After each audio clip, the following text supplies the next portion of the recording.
Yo, what's going on, good people? Society has their own definition of what love is, and it typically is defined with selfish tendencies and self gratification. But what is the logical conclusion to that?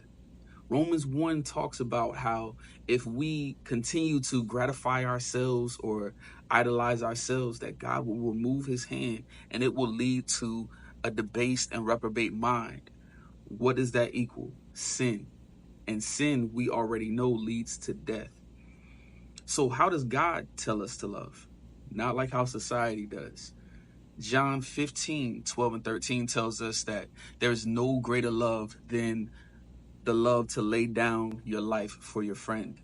Now, Jesus was foreshadowing his crucifixion, but he calls us to do the same. Not that we need to die for our friends, because most of us won't be put in that situation.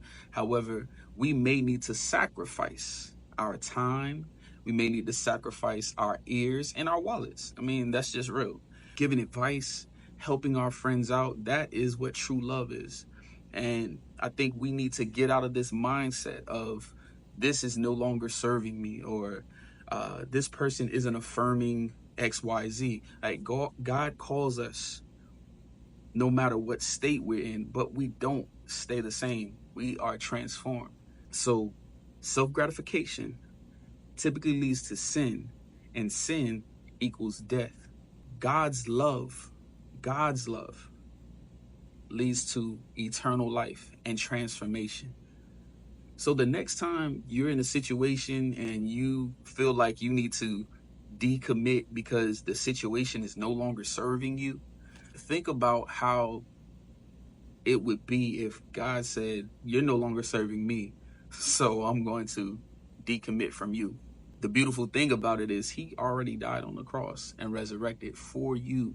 So whether you're an unbeliever or a believer, all you've got to do is put your faith and your trust in Jesus, and he'll show you love like no other. And if we reflect his love, we look just like him and we please him.